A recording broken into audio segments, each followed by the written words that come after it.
Hello mga ka-friendship, once again, welcome to Ikoy Vlog at Happy New Year sa inyong lahat at sana ay nasa mabuti kayong kalagayan kung saan sulok man kayo ng mundo at sana ay safe kayo lagi sa araw-araw at sa vlog na to mga ka-friendship ay pag-uusapan natin all about eToro. So kaya napaka-special araw na to kasi meron tayong panauhin na kung saan ay siya yung magpapaliwanag lahat tungkol sa eToro na to at kung ano-ano pa yung mga katanungan ninyo. Malamang no, isa sa mga tanong niyo ay sasagutin niya at kasama na dito sa mga i-explain niya. So ngayon makakasama natin actually walang iba kundi si Jeff Go, isa sa mga Senior Business Development Associate ng eToro Philippines. So sa mga gustong magtanong, panoorin niyo ang video na to hanggang sa huli kasi marami siyang gustong i-share sa atin. At siguro lahat na ng mga klaseng tanong ay masasagot niya. So, stay tuned lang kayo. Huwag kayong mag-stay out. And by the way, don't forget to subscribe my YouTube channel, Ikoy Vlog. Pakiclick na lang yung subscribe button. Pakiclick yung like at saka yung sana all para updated kayo lagi sa mga video na kagaya nito. So mga ka-friendship, huwag nating patagalin. Bigyan natin ang floor kay Jeff Go. Okay, so let's start the ball rolling. Pasok, Jeff Go. So yes, I will be happy to. So basically, I'm the Senior Business Development Associate for the Philippines for eToro. My roles currently are number one as an account manager.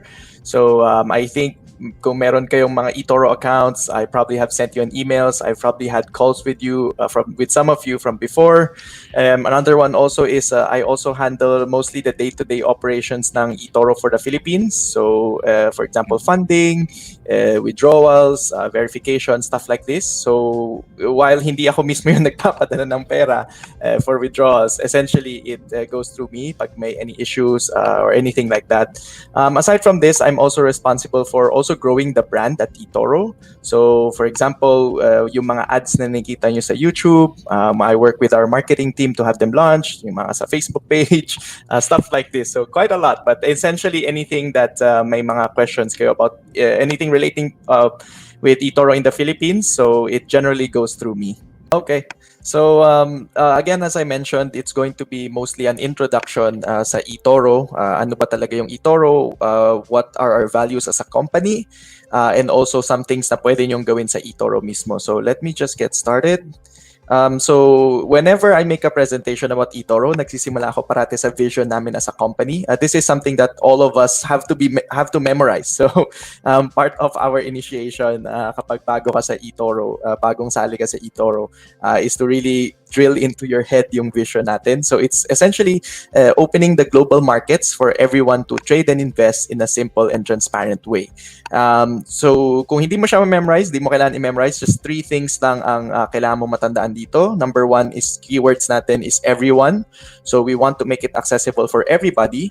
And number 2 and number 3 is simple and transparent. So gusto namin na not just for you to be able to trade, but also to be able to trade in a simple and transparent way. Right, so I will keep referencing this as we go along. So tandaan nyo na lang siya. So everyone, simple and transparent. So just a bit about eToro as a company. So today we now have over 11 million plus users.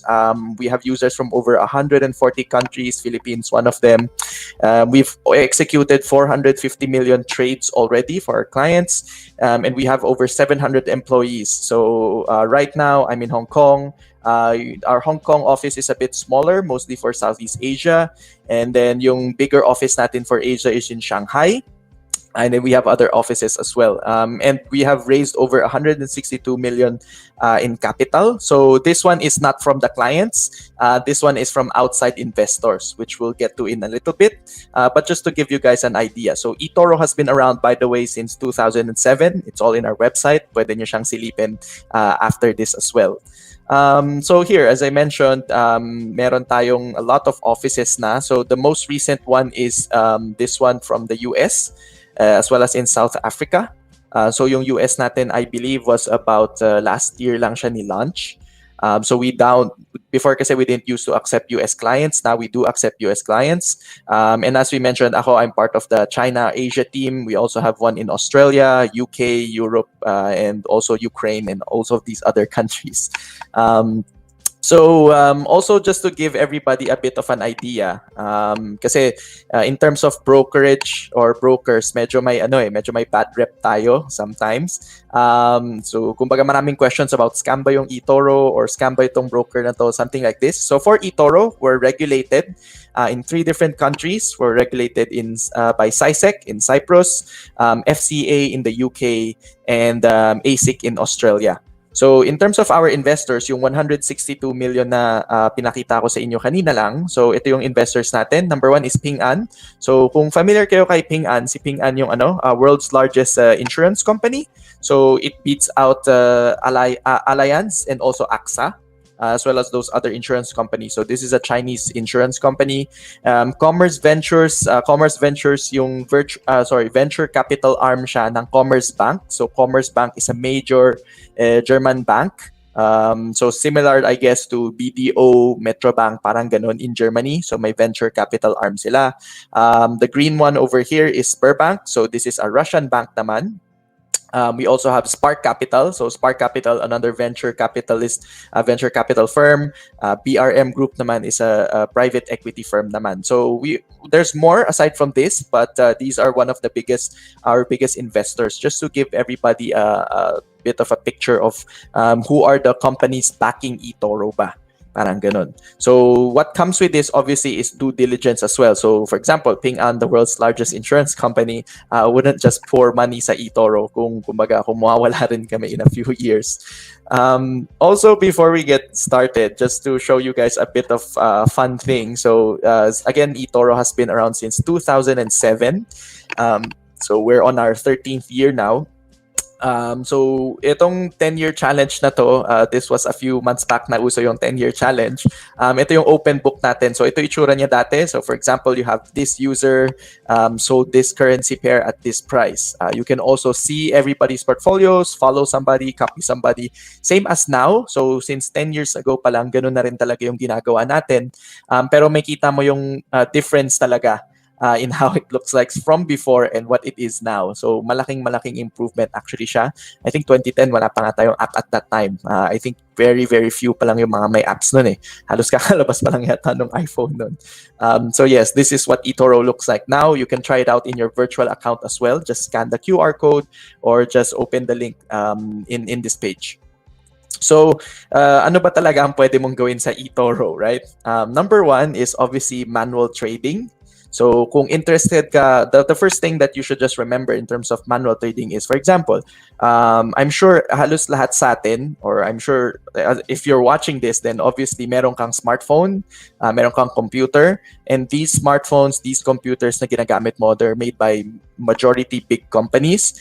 And kung gusto mo mag-invest sa kanila, pwede ka rin mag-invest through eToro. So for example, you can invest in Facebook, Apple, Google, almost everything under the sun, Twitter, ano pa ba. Kung gamer ka, Sony, Nintendo, yung gumawa ng I believe Dota as well. So yung gumawa ng mga ibang games na yon, you can also invest in them. So habang nilalaro mo yung games nila, pinipili mo yung games nila, pwede ka rin mag-invest dun sa company mismo na gumagawa nun. Number 2 is copy trading na ad, yung si Trade Like a Steve. So that's essentially what it is. Pwede ka mangopya ng ibang tao. We'll cover it very short in a bit. And lastly is copy portfolios. So kung yung tanong mo is sino ba yung makakopyahin ko, ang dami kong pwedeng kopyahin, sino ba yung maganda? Or kung interested ka, for example, in a basket of, let's say, stocks. For example, yung example ko is Travel Kit. Probably not doing too well because of the coronavirus. Pero for example, kung ikaw yung madalas mag-travel, gusto mo mag-invest sa mga companies na to, like airlines, Visa, MasterCard, Disney, for example, yung mga theme parks nila, stuff like this, pwede ka mag-invest in Travel Kit as well. So this is just very quickly, why should you consider eToro? So number 1 is ease of access. So through eToro, pwede mo siya gamitin sa website, pwede mo siya gamitin sa smartphone app mo, pag nawalan ka ng internet, nawalan ka ng kuryente, pwede ka pumunta ng computer shop kung bukas na.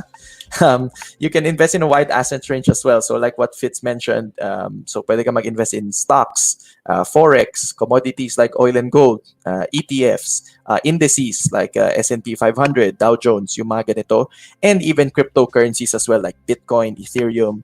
Pwede ka mag-invest doon. We also have leverage. So if ever leverage is a completely different topic altogether, but if you're familiar with it, we also offer leverage. And obviously we have our social features, right? So yung pag tiningnan mo yung eToro, yung pinakita ko kanina from 10 years ago, even now, meron pa rin tayo nun. eToro is basically a cross between Facebook and your brokerage account. So, meron kang wall kumbaga. Meron kang also pwede kang mag-post as well.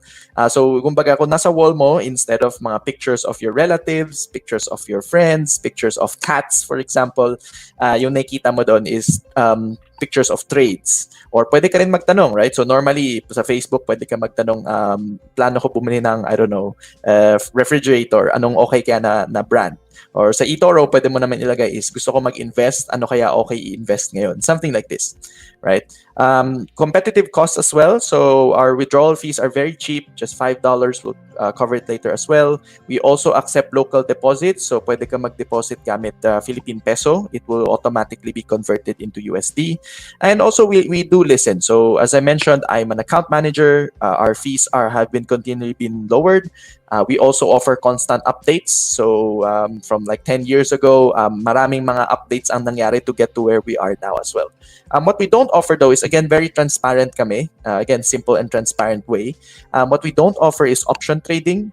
We don't offer penny stocks, yung mga maliliit na companies abroad, hindi natin sila ino-offer, yung mga bago pa lang. We also don't offer excessive leverage.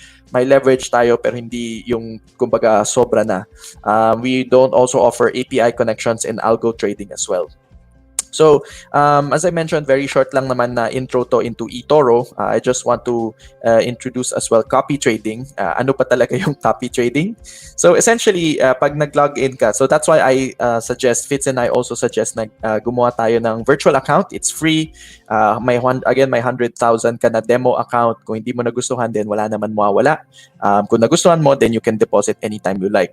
But when you have your virtual account, pwede ka go to copy people and then copy trading. Marami kang makikitang traders na to. So everybody here na nakita mo dyan, pwede mong kopyahin. Makita mo yung returns nila. So for example, si Olivier Danville, he's made 8% returns in the past year.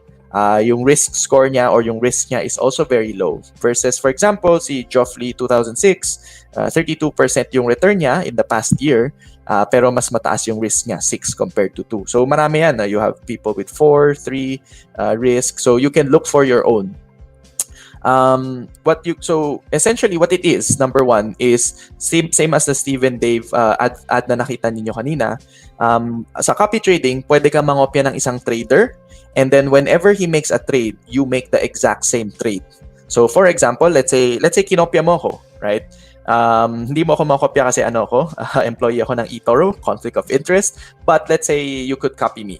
So pag kinopya mo ko, bumili let's say ako ng Facebook na stock, then ikaw rin mismo, bibilhin mo rin yung Facebook na stock na yun at the same time and at the same price. So whether for example, tulog ka or naglalaro ka ng video games or you're in your work, right? Nagtatrabaho ka, as long as kinokopya mo ko, the moment na bumili ako, bibilhin mo rin siya. Kahit nga hindi ka naka-login automatic na siya basically. The other thing there is hindi mo kailangan i-match yung amount ko. So for example, let's say meron akong $10,000 na ini-invest. Right? Ikaw, meron ka lang $1,000. So, even if magkaiba tayo ng capital, pwede mo pa rin akong kopyahin. Kasi ang kinukuha lang naman namin sa eToro is yung proportion. So, if I buy Facebook with 10% of my $10,000, sa'yo naman, bibilhin mo yung Facebook, exact same Facebook trade with 10% of your $1,000. So, parang ganun siya. Or you can even have more money than me. If I only have 10,000, meron kang 100,000, then pwede pa rin naman yun. And the important thing also there is hindi lang trades, hindi lang yung Facebook trade mismo yung pwede mong kopyahin, but also how I manage my money. So for example, because of the coronavirus, tingin ko hindi maganda mag-invest muna ngayon. Itatago ko muna yung kalahati ng pera ko in cash. And then yung kalahati naman yung gagamitin kong bang trade. Then on your side, ganun din. Yung kalahati ng in-invest mong pera is nakalagay sa cash, kalahati will be invested in the markets. So risk and money management as well. The other important thing there is that you can stop copy and take your money out anytime. You can freely close your positions as well. So for example, again, dun sa Facebook example natin, bumili ako ng Facebook, binili mo rin. Pero let's say 3 months na, hindi ko pa rin binebenta yung Facebook, kahit umakyat na siya, kumita na siya, ikaw gusto mo nang kunin yung profits mo, then pwede mong i-close yung trade pa rin. So, kumbaga, pwede mong kopyahin yung pagpasok ko, kung palabas, gusto mo magbenta na, it's still up to you. We also have other things part ng copy trading, like for example, copy stop loss. Pwede mong ilagay, for example, kung how much you're willing to lose. Let's say nag-invest ka ng $1,000, nagkopya ka ng $1,000 sa akin. Pwede mong sabihin sa system natin na once na, let's say hindi ako magaling, right? Let's say nalugi ako ng $200, ibalik mo na yung pera ko sa akin, pwede yon. So you can put na sa $1,000 mo, pag nalugi na ng $200, balik mo na yung natirang $800 sa akin. Pwede rin yun sa ating copy trading system. And we also have copy open trades, and you can add and remove funds anytime you want. So these things will come into effect mostly kapag nasubukan mo na siya. That's why I highly suggest na subukan mo. Kasi sa virtual account pwede ka rin pwede mo rin subukan yung copy trading doon with your virtual money.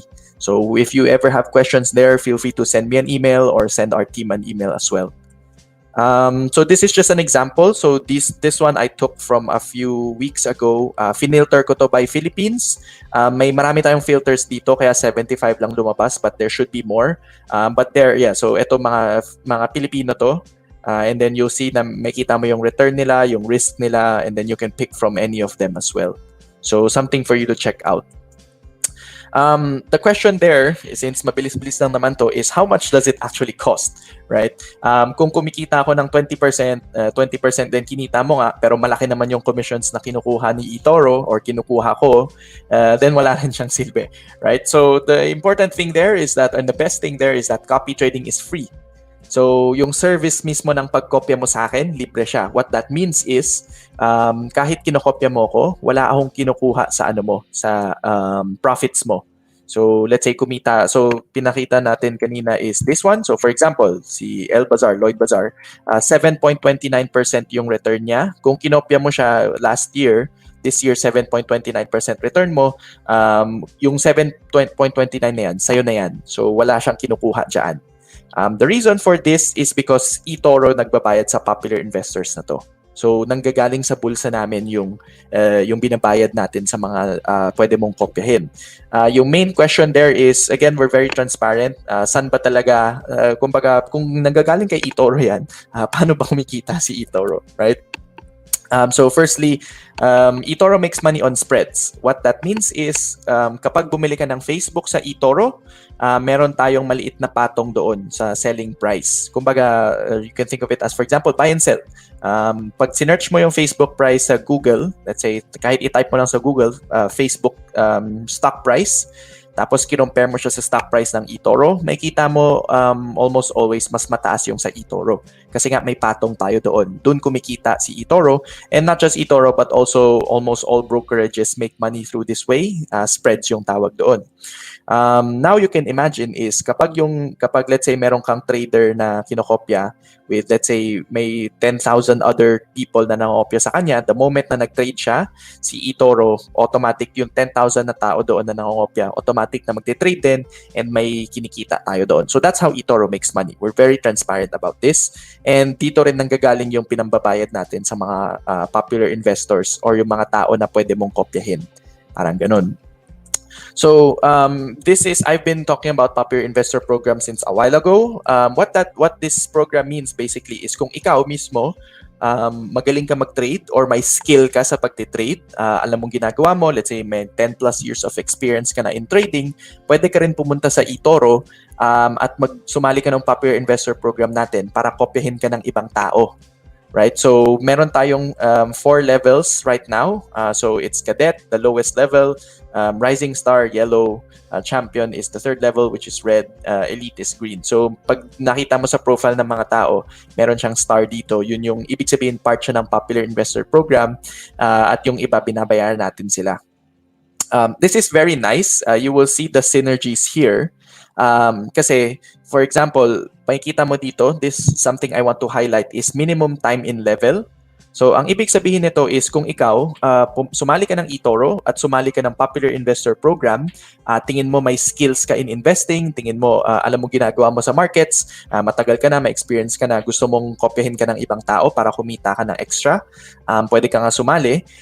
But you have to go through, you have to stay in this level for at least 2 months, every single level. So for example, kahit 10 plus years na experience mo, the moment na sumali ka ng Popular Investor Program, kailangan mo magstay in cadet level or the first level for 2 months. And then once na na-promote ka na to Rising Star, kailangan mo magstay there for another 2 months until the end. So ang kagandahan dito is by the time na umabot ka ng elite, kasi nga tingin mo, alam mo ginagawa mo, magaling ka talaga, magaling kang trader, by the time na umabot ka ng elite, that means 8 months ka nang sa eToro. That means na-prove mo na sa mga traders sa eToro, sa mga investors sa eToro, na alam mo talaga ginagawa mo. Kasi for example, dito pa lang, let's say sa 2 months pa lang, na kumbaga hindi na-prove na hindi pala maganda performance mo, then wala nang mangopya sa'yo. Diba? Titigil na sila sa pag-copy. So hindi ka na makakaakyat. Right? So that means, pag nakita mo, what that means for you is kung nakita mo yung mga green star na to, confident ka na proven na talaga sila, na at least 8 months na silang sa eToro. Kung hindi talaga sila magaling, even before 8 months, hindi naman talaga sila abot sa level na to eh. Hindi na sila kokopya ng mga ibang tao kung hindi naman talaga sila magaling. Right? Another thing also here is yung minimum average equity. So, ibig sabihin nito is itong mga traders na kinokopya mo, let's say ito, si Chinese let's say si itong taong to, so elite level na nga siya, meron siyang at least $20,000 sa kanyang account. Meaning, tinitrade niya sarili niyang pera. Siyempre, ayaw rin naman kasi natin na meron siyang 1,000 plus copiers. So here, at this time, yung kinuha ko to, meron siyang 1,375 copiers, tapos tinitrade niya lang na pera is $1,000. Siyempre, hindi rin to maganda. Right? Ang laki-laki ang daming taong nangopya sa'yo, tapos $1,000 ang ginagamit mo pang opya, right? Pang trade. So, once you're at this level, at least kailangan 20,000 ang ini-invest mo ng sarili mong pera, para at least align din yung interest natin, right? Kinokopya ko tong trader na to, alam niya ginagawa niya, and also, maingat din siya kasi sarili niyang pera, 20,000 ng sarili niyang pera rin ginagamit niya. $20,000 is about 1 million pesos, if I'm not mistaken. So yeah, this is our Popular Investor Program. Again, if you have questions, you can always ask it later or reach out to us as well. So towards the end, I'd just like to cover very quickly yung mga fees and spreads natin. I think may mga ilang nagtanong na rin naman sa kanya, and after going through this, baka curious din kayo. Right. In terms of trading, so currently Asia accounts trade CFDs. This is a whole different topic altogether, but if you're familiar with it, then yes, CFDs ginagamit natin. eToro does not charge any execution commissions or fees. Ibig sabihin nito is if you're familiar also with trading, almost always yung exchange mismo may fee siya. Marami siyang fees eh. Parang pag tinignan mo yung website ng mga brokers, parang kalahati ng website puro mga fees lang nakalagay doon. Exchange fee, execution fee, commission, stuff like this. So sa eToro, hindi tayo nagcha-charge ng execution commissions or fees. Ang charge lang natin again is yung spread. May patong lang tayo dun sa selling price kumbaga. Some spreads are variable though and not fixed. But for example, to give you guys an idea, for stocks, it's just 0.09% per side. So kung may $100 kang ininvest, or let's say bibili ka ng Facebook ng $100, then ang patong natin doon is $0.09 lang. So maliit lang naman. In terms of dividends also, eToro also pays dividends. So for example, let's say nag-invest ka in Facebook, Apple, Google. Si Apple madalas siya si Apple I think consistent yung pag-release niya ng dividends. So whenever Apple releases dividends, then pwede ka rin mag-earn doon if you're buying. If you're selling, obviously you pay dividends. So we also do pay dividends. Of course, we have to less taxes there kasi since nasa US siya, may taxes talaga yung dividends, all of these things. Meron din tayong overnight and weekend fees though. Generally, this is charged when you're using leverage or if you're in a sell position. So for example, if you're just buying, kung bumibili ka lang naman, kumbaga for investing, bumibili ka lang naman and hindi ka naka-leverage, then wala tayong overnight fees doon. So may kita mo naman siya.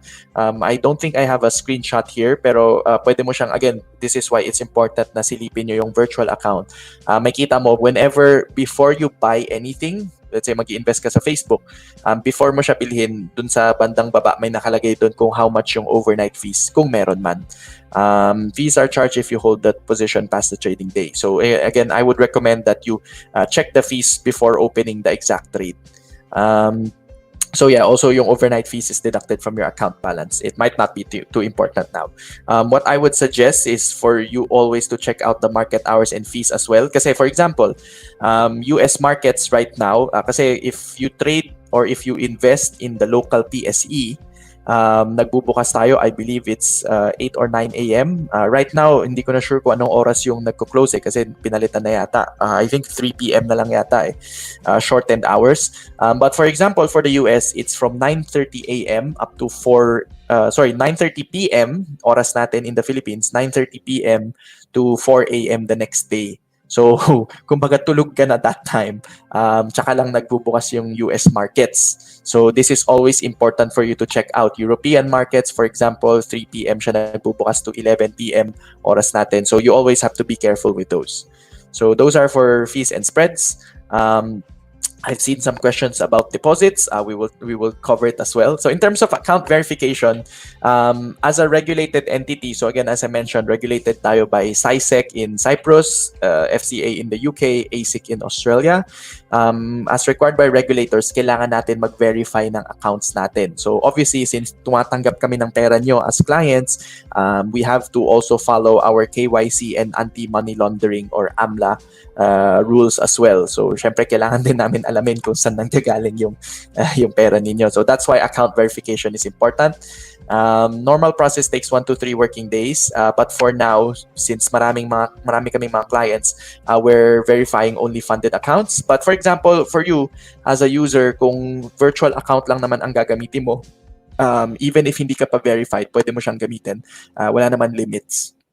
So these are just some examples. I won't go too much into it, pero this is a list for you to check out. We need two, so proof of ID and a proof of address. For example, for proof of ID, if you have a passport, kailangan mo na lang ng bank statement, for example, or even passport and driver's license is fine. Yung mga wala dito sa list, unfortunately, hindi natin siya matatanggap. Like for example, PhilHealth ID and some others IDs. Unfortunately, hindi natin siya matatanggap. So yung mga nandito lang. Sorry, this one should be SSS ID. So this is a list. You can always reach out to us if you ever need it, if ever. So I just have some general questions na madalas kong makuha. So just to touch on it a little bit, ano ba yung mga CFDs, right? Gambling ba to? CFDs are not gambling. So CFDs basically ano siya, contract for difference. Ibig sabihin, ikaw pati yung broker, you agree to pay each other the difference in the asset or stock's price change over time. So mabilis lang naman siya actually intindihin. What that means is kung ako yung customer and then si eToro yung broker ko, ang sinasabi natin is right now, papasok ako in a contract with eToro. Right now, Facebook stock is, for example, $200. Right? Kapag umakyat yung presyo ng Facebook to 210, then babayaran ako ni eToro ng $10 na difference kasi umakyat eh. Pag bumaba yung presyo ng Facebook to 190, then ako yung magbabayad kay eToro ng $10. Right? So kumbaga kontrata lang naman siya. So those are what CFDs are. To a little bit more technical, it allows you to speculate on the asset without really owning it. So something like this. We can have a separate discussion also about that. Sa eToro kasi, kapag nagtitrade ka kasi sa local stocks, like Jollibee, Ayala, stuff like this in the PSE, ang normal na sinasabi natin na pagbenta is, let's say, bumili ka na Jollibee ngayon, umakit na yung presyo niya, gusto mo na siyang ibenta. In the global markets, iba yung terminology natin doon. So, iba kasi yung sell or benta sa closed position. So, in the global markets, sell means to short sell. Ito yung main difference kasi sa eToro or sa global markets, pwede ka mag-short sell. Ibig sabihin, kapag tingin mong bababa yung presyo ng Facebook, pwede mo siyang i-short sell, tas pwede kang kumita habang bumabagsak yung presyo. Kasi for example, sa PSE, hindi natin siya pwedeng gawin eh. So, for example, ABS-CBN, right? Medyo controversial si ABS-CBN ngayon. We're not gonna talk about it, obviously. Pero if tingin mo na bababa yung presyo ng stock ni ABS-CBN, sa PSE, hindi ka pwede mag-short sell. Hindi ka makakita doon basically. Pero for example, sa global markets, kung tingin mong bababa yung presyo ng Facebook, then pwede ka mag-short sell tapos kikita ka kahit bumababa yung presyo niya. And then yung pagkakaintindi naman natin normally pagbenta, yun yung tinatawag natin na close position, which means to stop or to exit the trade. Another thing, for example, are ETFs. Ano ba talaga ang ETFs? They are exchange traded funds. They're a little bit similar to mutual funds, pero mas mababa yung fees nila kasi mostly nagtatrack lang naman sila ng index. Hindi sila actively managed, parang gano'n. So again, it might not be too applicable, but those are what ETFs are. So these ones, I won't go too much into it. Basically just market gaps and stop loss.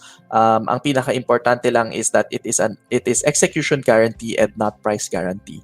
If you're a trader, then you should pay attention to this. If not, then it's fine. You can learn it soon.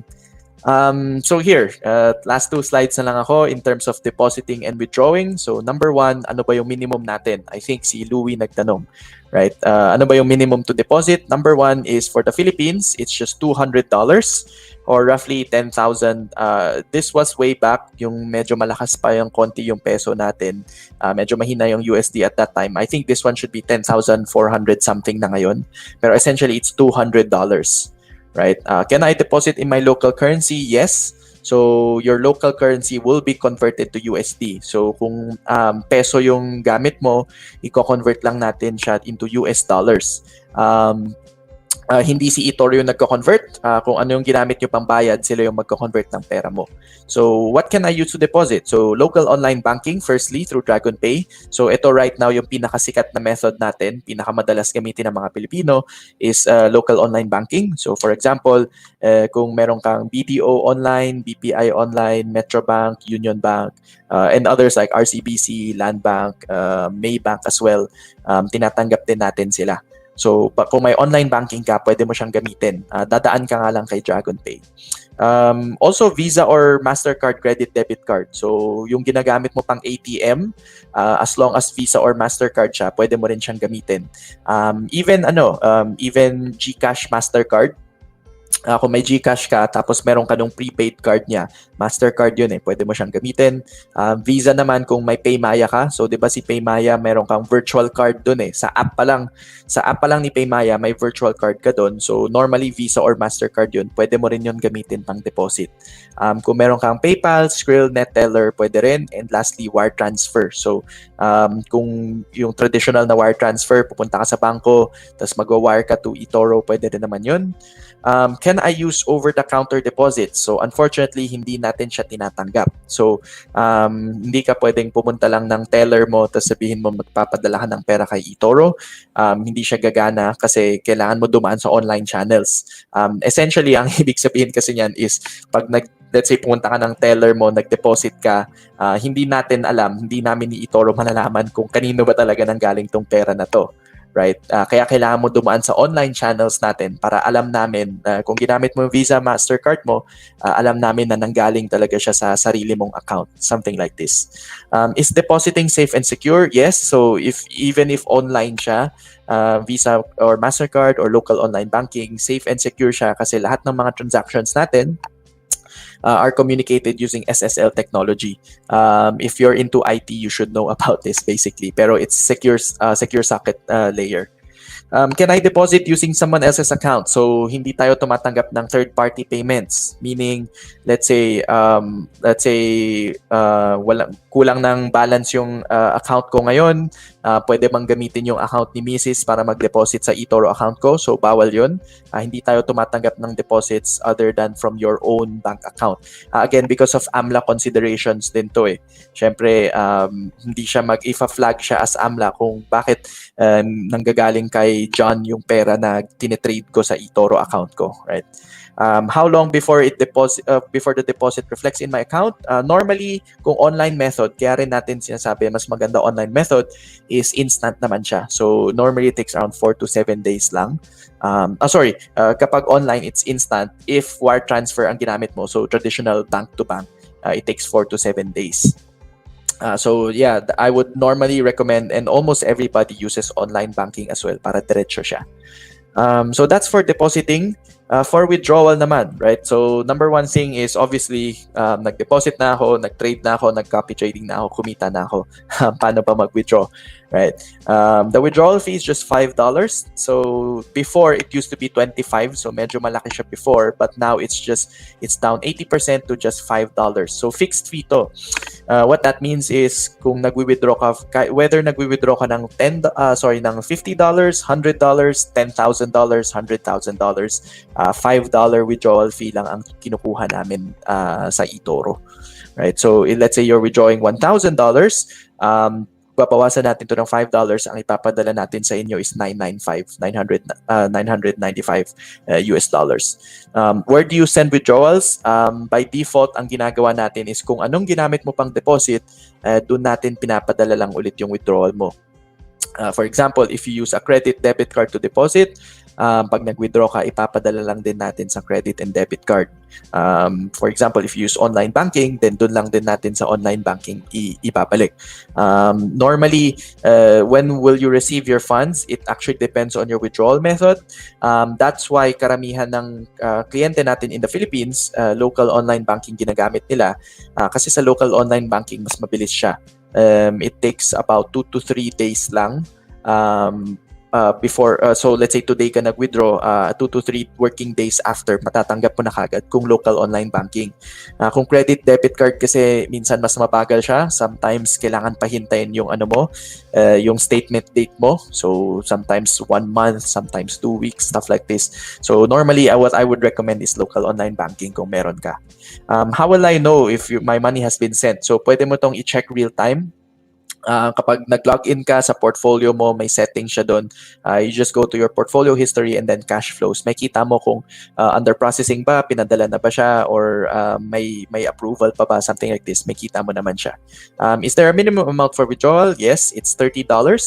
And then, so kailangan at least $30 yung i-withdraw mo. Kasi sayang din naman kung $10 i-withdraw mo and then babawasan din natin ng $5, right? So now it's just $30. Can I cancel my withdrawal? Yes, you can, as long as hindi pa natin pinapadala. So let's say, plano ko mag-withdraw ngayon, tapos 10 minutes later, ay wag na lang pala. As long as hindi pa siya napaprocess ni eToro, pwede mo siyang i-cancel. Which funds can I withdraw? It's the one in your available balance. Obviously, kung may pera ka na naka-invest na sa Facebook, hindi mo siya mawi-withdraw pa until ibenta mo muna yung Facebook. Parang ganun. So, those are just a few FAQs. Baka nasagot ko yung mga ilang tanong natin in the chat. If not, or if you have more questions, feel free to go ahead and ask.